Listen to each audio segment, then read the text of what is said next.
helping me out because I was writing that song yesterday. And then I was like, yo, I have to write something, memorize it, and perform it like streamlined with no waiting. You know what I mean? So, and also I was like in front of people all the time. So I was like, yo, go. So I'm people. You are the people, man. We're the people, man. Thank you. Yeah, man. So I'm honored, man. You know, I think this has been a good flow, man. Absolutely, absolutely. So, very inspirational. Yeah, man. No, likewise, very much, 150%, man. I want to thank you, and as you call her, the boss. Boss. Boss is not on video. She tends to be behind the scenes. Apparently. Boss is bossing. Boss might be boss. She might tell somebody move to the left, move to the right. You know. When the boss is present, the boss is fully present. Yeah, man. And so, in conversation, she told me, she was like, you know, you should do podcasts. She said, because when you talk, you sound like you care about what the person's saying. And I was like, okay. I had a deal that did not go through, but the person was going to hire me to do podcasts and to interview other people who help micro entrepreneurs. And he said, yo, I think you'd be good at it, whatever the case may be. The deal didn't go through, but there's something telling me, right? It's clear, like, yo, do this, you know, like, try this, do this. And I've been doing the vlogging thing inconsistently. And so I just got to make it a consistent habit to put stuff out there and make it a regular basis, man. Uber facts. So really, man, I came here because we have a lot of organic conversations that's just like, it's just something, is always something there. I'm just like, damn, man, people need to hear that. That would be dope. Or, you know, and you know, maybe something might sound like nonsense to us, but somebody else it might impact them. Exactly, man. So that's why I came, man. So I don't really have a set script, but I do want to talk a little bit about what the project you have coming up. I think it's really important. And you know, we can start getting the word out right here.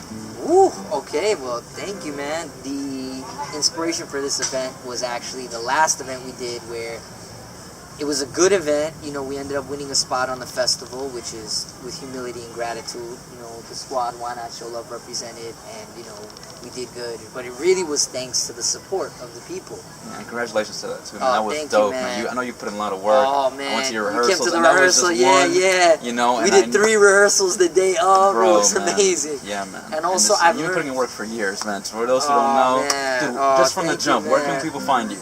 WhyNotShowLove.com, and on social media, Y_shows_love on Instagram. Why Not Show Love.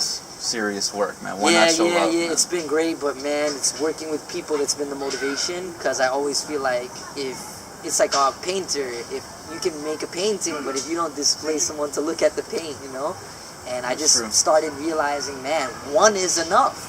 If one person comes to rehearsal, if one person comes to the show, if one person watches the video, one person listens to the song, you know, I kind of shot myself in the head, aka the ego, and killed it. And I was like, wow, if one person is paying attention, one like, one comment, that is enough to drive me to the moon and back. So I just stopped desiring more and go in. And how we birthed the next event, which is going to be on August 11th, called Party with a Purpose. We ended up having a lot of people come through from Queens, resisting gentrification. So, you know, as you know, the rents are skyrocketing out here. You're seeing neighborhoods that used to have mom and pop shops go into like big corporate businesses. And at first people think, oh, this looks nice or this is great. But like, when you talk about the people who live in these communities, especially low-income communities of color, they're actually being moved out. And the project that's written is like, oh, we're going to make this a higher income neighborhood. But it's not by the lower income people moving up. It's by richer people moving in and poor people being forced to move out. So when they build a new luxury home, what they do to kind of say, oh, it's for the community, they say, oh, 20% of these units will go to low income housing. But when you look at what's the gauge of what is considered low income, if you're working like a minimum wage job and you're a single mother, you don't qualify for that.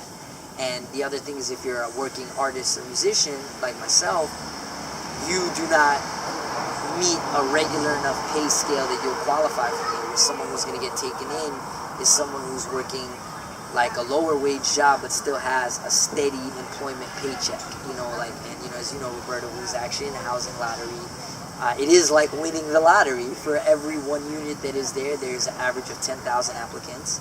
And for the average of the 10,000 applicants, 100 actually make it to the level that's called back. And the only person that decides who's called back is the board, who is the owners of the unit. So if they're like, hey, we don't like this guy's last name, that could be a reason I'm not called back. There's no checks and balances to say who's called back and who isn't.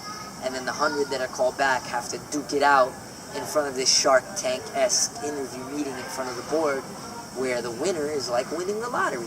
And then they're justifying, hey, this is what we're doing, but we did this. The other thing that moved my spirit is, in a lot of these neighborhoods, a lot of homeowners are selling out, literally, where they're selling out their house. Maybe they're a little bit behind on the mortgage. They're taking a cash stipend, and then they're like, okay, well, I got this cash, and then they're like, all right, I'm going to move to, like, Pennsylvania, Virginia, and take that cash, leave New York, and now I'm going to have a house, but I'm going to have a house in this other area where New York is becoming like a wealthy-only thing, where the greatest thing about New York to me was the cultural diversity, and, that. So when I saw that, I was like, we got to go back into the hood. Me being from Jamaica, Queens, put out a post, and a brother in East New York who literally is dealing with a mom who has like some challenges with like, health issues. She's facing like dementia. He's living in the basement. She's on the first floor, and he basically sliced up the second and third floor into units that are weekly rent for as low as $135 a week, and he's still having trouble renting that with his full-time job. It's a great deal. So I was like, man, I need to do this event here. Yeah. And I was like, I'm going into the hood. We're bringing in live artists, Roberto's, pending on the bill if he's available. We're going to get him popping, get these artists in there. Some of my former students that are making amazing art that cannot get into a venue yet. We're like, yo, let's come into here. We're also getting food from an organization called Eat Off Beat, which is refugees that are cooking food. They can't get jobs. We're supporting putting the money into their pocket and then doing a suggested donation to just hopefully cover expenses and party with a purpose. So I'll give Roberto the flyer too, so maybe on this blog it'll appear by magic, so come on in. That'll be going down on August 11th, so that's a little bit of context on what's been going down, and now our next steps to actually be active in the community based on moving less than a month from August 11th, from July 21st, which was not too long ago, and just literally keeping at the speed of light.